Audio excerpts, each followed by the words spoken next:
Hello everyone and welcome back to my channel. I'm here with another walkthrough. I think I figured this out though. I don't have to be holding it up anymore, hopefully this will work and it'll be a good and clear and crisp image. But that's besides the fact of what we're trying to show here. And this is the Alchemical Tarot Renewed 4th edition by Robert M. Place. This is currently still available either on his website, on Amazon, there's a few other places I'm sure you can find it on. You can find it on eBay, but I wouldn't recommend eBay because people say, "Oh my God, it's an out of print deck," which there are editions of it that are out of print, but they'll just try to like boost up the prices because he has a lot of out of print decks that aren't really that aren't in print. So, it's ridiculous. I scoured Amazon the internet again for the lowest prices with shipping, and on Amazon through a third party seller. I got it from, it's called Jet Books is what it's called on the third party seller options. Like you go here and it says, oh, buying options, and it's either Robert M. Place or Jet Books, and Jet Books is having it for like $10 cheaper than what it usually is priced. So yeah, you can get it there. And it came in pretty quickly. And I ordered it with Tarot of the Sevenfold Mystery because I'm getting ready for his book that is coming out. I'm going to pre-order that soon, hopefully, right after I send out all the giveaways. I'm actually working on putting together the giveaway packages so I can get ready to draw the names tomorrow. So I'm so excited. Okay.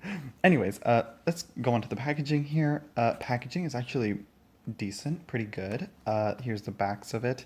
You're going to see a lot of this imagery here, but it's supposed to be symbolically powerful, so open your minds, people. So here we go. This edition of the Alchemical Tarot has been designed with transparent colors over an antique paper. Alchemical symbols have been added, such as the symbols for the operations illustrating the trumps. Illustrating that the trumps can describe the magnum opus, which is great art, which is alchemy, which yeah, you'll be surprised how much alchemy is in several of the tarot cards. So to actually just have a deck focus strongly on the alchemical symbols is actually very useful, I'd say. Born from the mystical vision and achieved after years of research, the Alchemical Tarot uses the symbolic language of alchemy as a tool for unlocking our inner wisdom. Each beautifully drawn card captures real alchemical symbols. The deck can be used by readers at any level, and it honestly can. Same with Tarot of the Sevenfold Mystery, but Sevenfold Mystery has something else going on with it. But that's not what we're here to see. It doesn't come with a little white book, but you can email him or purchase the little white book on his website. I think either email him or purchase it. I'm not sure. I haven't checked. There was a full guidebook, but essentially what he's doing with his new book is he's compiling information on this deck and Tarot of the Sevenfold Mystery, the Rider-Waite-Smith, the Marseille, and I think he's also bringing in his other book, the Tarot, History, Symbolism, and Divination, which is a book that I have. So I guess he just wants to compile everything in one big book, which I think is actually really helpful. But anyways, here we have the Fool. Oh my gosh, I don't want to get into all the symbols, but again, he does add in a lot of animal symbols. A really good walkthrough of this deck is by Elle from Sacred Seed. She does a really good job. Oh yeah, this is still far away. Let me see if I can zoom in a little and it won't, ruin the graphics and it won't make the images blurry. So sorry for the jiggliness. Zoom out a little bit. There we go. Yeah, that seems good enough for me. So yeah, here we have the High Priestess. Yeah, I don't know what's up with this. Yeah, let me focus on that. Yeah, the High Priestess, the Empress. Again, typical Rider-Waite-Smith stuff. The only thing is that, well, I don't know. I don't know how to just. I don't want to go too much into it, and because I really don't know much of it, especially in terms of like the symbols and all that. You do get some similarities. Some things I know of from studying the Marielle, but a lot of it, not really. Okay, so here we have a card here. This is the version that I like and I personally use so far from the few days that I've had it. But there is an extra card and it's right next. So again, warning, it is very graphic, but it's supposed to emulate the same meaning from it. And I think he does a good job of it, So get ready, hide your kids. Okay, so yeah. Okay, so there you go. You see? There you go. What's interesting, though, I will say, is the sun and the moon, how they are, in terms of how they're positioned. So, yeah. Moving forward. uh, you have the chariot here. And here's one thing that is very prominent and repeated actually throughout all the tarots. This is one thing that I know for sure. This symbol here, a lot of the symbols actually look like astrological symbols. I wonder if there's any connection to that. This looks like Aquarius, but it's actually like water or liquid. We have, again, liquid, and then we have this symbol here, and then we have, and it's a thing. Go check out Sacred Seeds channel. She does a really good walkthrough of it. But these three symbols here are very prominent throughout throughout like the Thoth and the Rider-Waite-Smith for sure. This is sulfur, salt, and mercury. So yeah, I think sulfur is for the Empress. No, sulfur is for the Emperor. Salt is for the Empress. Mercury is for the Magician. So, moving forward, here we have Justice. Beautiful Justice card. His art is just amazing. It's like a wood block, kind of really clean and well defined. It's kind of like a Rider-Waite-Smith kind of, but in its own way. And it's, oh my gosh, it's just I can't describe his art style. Like, I don't want to like offend or misinterpret it in the wrong way, but it does just like the line work just reminds me of the Rider-Waite-Smith a lot. And so yeah, moving forward, Temperance,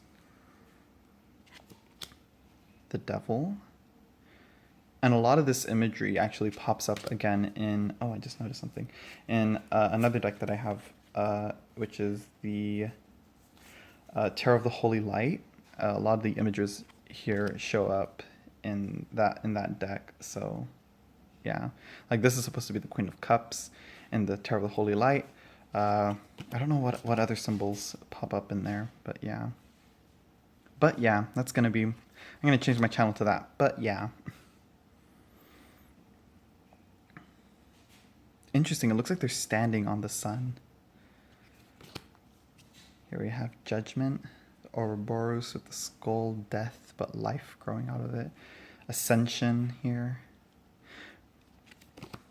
Here we have the World. Am I out of focus? Or is it just because she's so small? Yeah, well, we're gonna have to switch it up here. So yeah, I'm gonna zoom back out again and just do it the old-fashioned way. Yeah, honestly, this is like the best. I really need to get a new phone arm thing because I can't like lower the phone closer to the deck to how I would like it. To have it like in this distance is perfect right here because you see all the lines crisp and clear on the whole card. So yeah, here we have the Wands. Oh right, it's very interesting. The salamander seems to like evolve by the end into a giant dragon with the king. Three of Wands, 4. Here we have the 5, 6, 7, conflict, 8,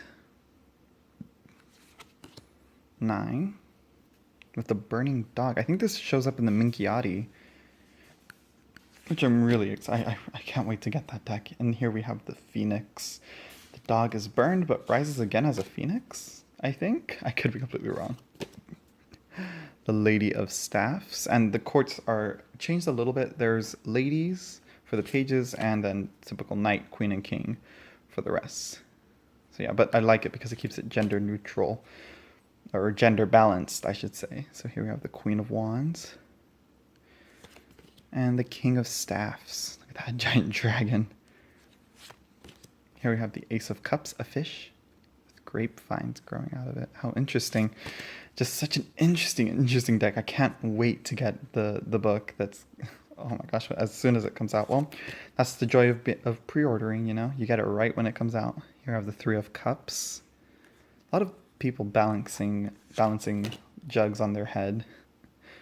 And this image pops up again in the Four of Cups in the Sevenfold Mystery.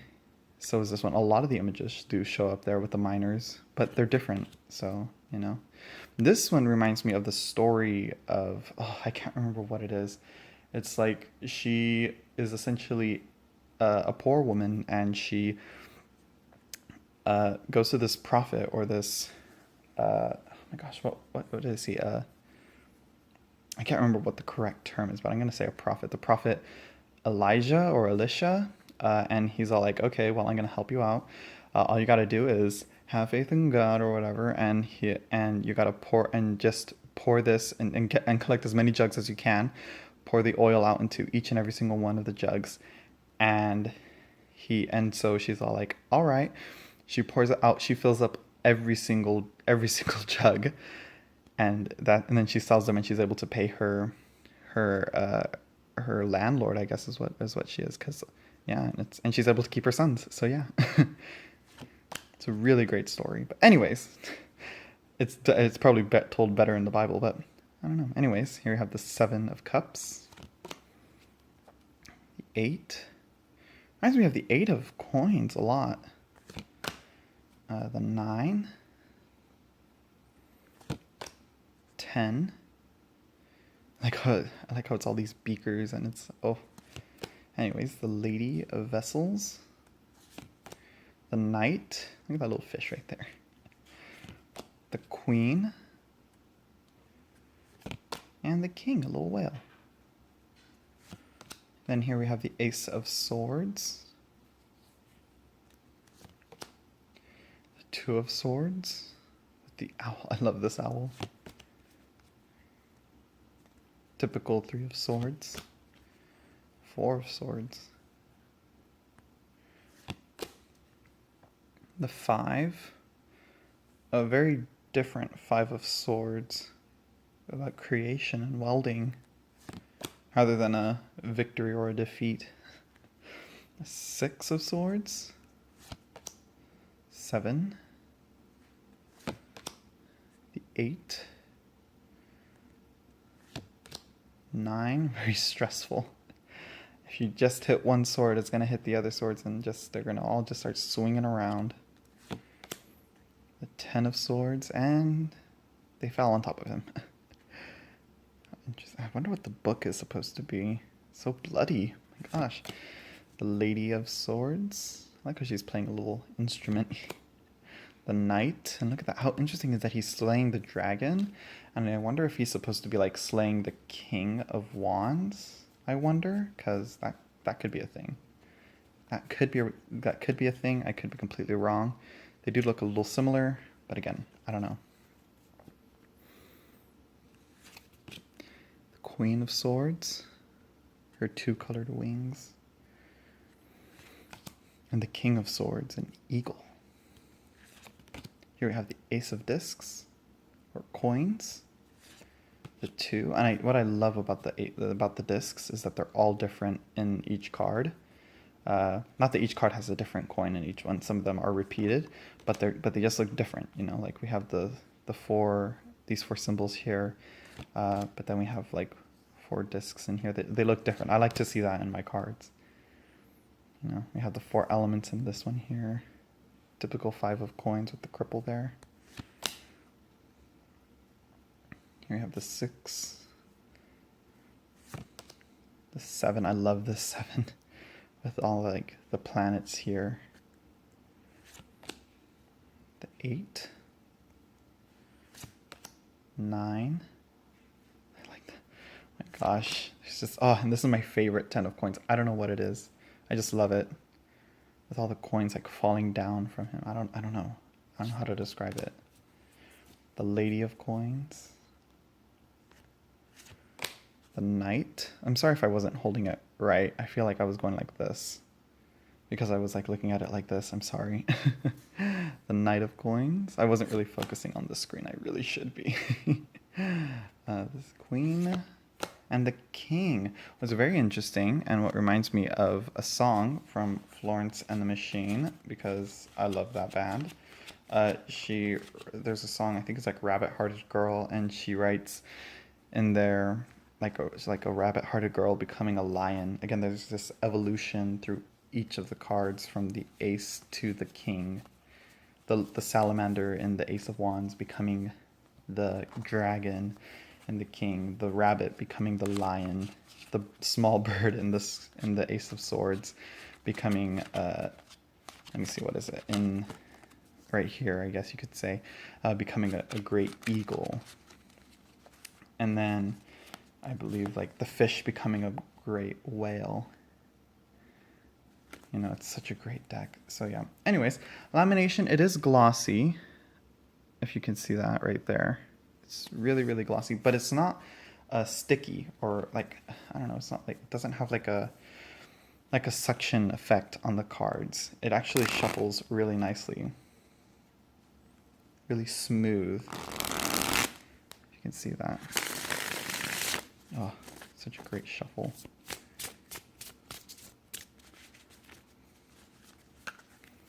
Let me just do one more. Oh, that is a thing that's been happening recently, where I try to shuffle it, and look at that. Beautiful. That's a good shuffle there. So yeah, I don't know what else. What else should I say? In terms of thickness, the cardstock is pretty good. It's not too thick, it's not too thin. It's a really good and sturdy deck. I feel that it will last a really good while. The box, I feel, is a little bit of a disappointment in terms that it is a tuck box. But I will say a little bonus, though, is that it isn't that weird box that has a lip or the flip at the bottom that'll trap the cards. It's much more similar to the Los Garabio boxes, and all it is just those two tabs, and it's a fold over kind of box, which I like, you know, if you know what I mean. I hope that makes sense.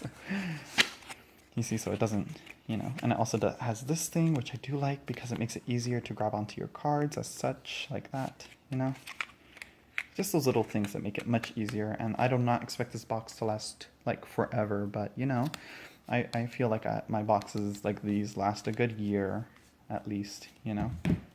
So that way I can plan how many bags I need to get. So yeah, and I will see you guys. I guess that's it for now. And I will see you guys soon. I'm gonna do this one next, Terror of the Sevenfold Mystery. I can't wait to get into it. So yeah, I will see you guys later. Bye.